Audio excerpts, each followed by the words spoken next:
Hi friends, எல்லாருக்கும் வணக்கம். எல்லாரும் எப்படி இருக்கீங்க? கர்ப்பத்தை பதிவு செய்ய வரும்போது என்ன ஆவணங்கள் கொண்டு வரணும்? டாக்டர் முத்துலட்சுமி மகப்பேறு நிதியுதவி திட்டத்துக்கு என்ன ஆவணங்கள் தேவை? இதை யார்கிட்ட போய் சமர்ப்பிக்கணுங்கிறத பற்றி தான் பார்க்க போகிறோம் ஃப்ரெண்ட்ஸ்.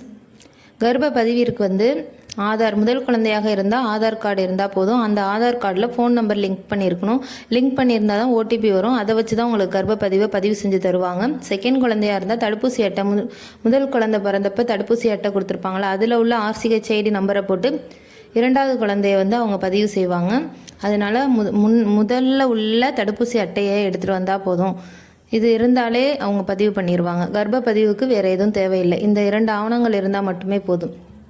இரண்டாவது, டாக்டர் முத்துலட்சுமி ரெட்டி மகப்பேறு நிதியுதவி திட்டத்துக்கு என்ன ஆவணங்கள் தேவை அப்படின்னா, கணவரோட ஆதாரும் ஃபோன் நம்பர் லிங்க் பண்ணியிருக்கணும். லிங்க் பண்ணாதவங்க லிங்க் பண்ணிடுங்க. அதுக்கப்புறம் பேங்க் பாஸ்புக் போஸ்ட் ஆஃபீஸ் அக்கௌண்ட்டாக இருந்துச்சுன்னா அது ATM கார்டு மாதிரி கொடுப்பாங்க.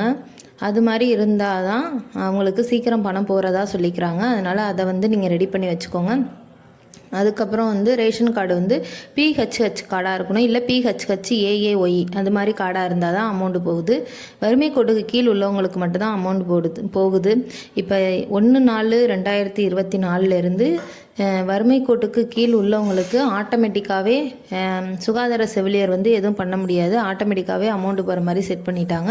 நீங்கள் உங்கள் பக்கத்தில் உள்ள கிராம சுகாதார செவிலியரோ இல்லை நகர்ப்புறங்களில் உள்ள சுகாதார செவிலியர்கிட்டே போய் பதிவு பண்ணி இதை கொண்டு போய் கொடுத்தாலே போதும். வேறு ஒன்றும் இல்லை ஃப்ரெண்ட்ஸ்.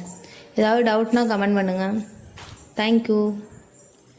என்கிட்ட ரேஷன் கார்டு இல்லை, நாங்கள் என்ன பண்ணுறது அப்படின்னா, ரேஷன் கார்டுக்கு பதிலாக தான் இந்த 14 சர்டிஃபிகேட்டு கொடுத்துருக்காங்க. இந்த 14 சர்டிஃபிகேட்டு நான் உங்களுக்கு கொடுத்துருக்கேன். இந்த வீடியோவாகவே 14 சர்டிஃபிகேட்டும் வருது. இது என்னென்னு பார்த்து இந்த சர்டிஃபிகேட்டில் நம்மள்ட்ட என்ன இருக்கோ அதை ரேஷன் கார்டுக்கு பதிலாக நம்ம கொடுத்துக்கலாம்.